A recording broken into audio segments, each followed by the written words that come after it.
Mga katrops, welcome back ulit sa aking channel, Sports React PH.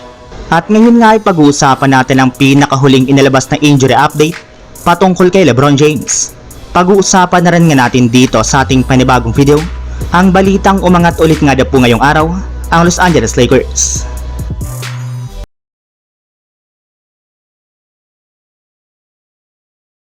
Simula nga po mga katrops nang maagang umalis si LeBron James sa naging game ng Lakers kahapon kontra sa Boston Celtics, ay marami na nga pong nangamba sa kanyang magiging kalagayan dito dahil may una na nga pong inilabas na balita si Dave McMenamin na kakailangan nga po nito ng multiple weeks para tuloy makarecover mula sa kanyang groin injury.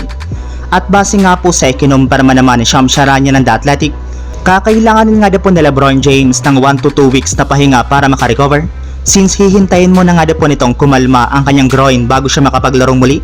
Ibig sabihin, sa kalagitnaan pa nga po ito ng Marso makakabalik sa kanilang kupunan. Hindi rin naman nga po siya out for the regular season dahil mismong si LeBron na nga po ang nagsabi sa kanyang interview na makakapaglaro ito sa mga huling game nila bago ang playoffs. Kaya no choice nga po talaga ang Lakers kundi maghanap ng mga players na papalit sa kanyang pwesto at mag-i-step up sa kanilang mga susunod na laban.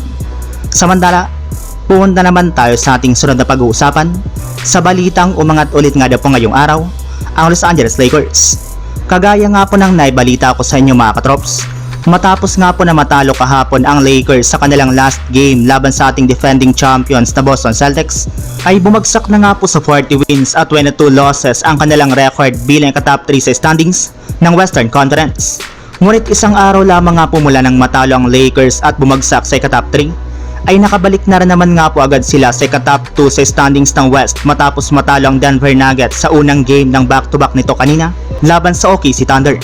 Yes, dahil nga po bumagsak sa 41 wins at 23 losses ang record ng Nuggets, ay bumagsak na rin naman nga po sila sa top 3 sa standings.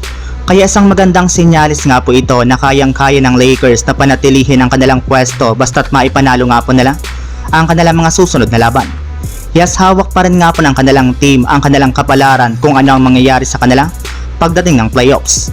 Pero paalala ko lang mga katrops, may posibilidad pa rin nga po na bumagsak ang Lakers sa standings, since one game lang naman nga po ang kalamangan nila sa top 4 na Memphis Grizzlies na kakapanalo pa lang sa game nito ngayong araw laban sa Pelicans sa score na 107 to 104.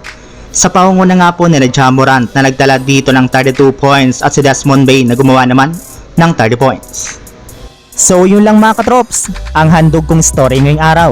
Sana nag-enjoy kayo, please like and subscribe my YouTube channel, Sports React PH, para sa iba pang story at update patungkol sa NBA.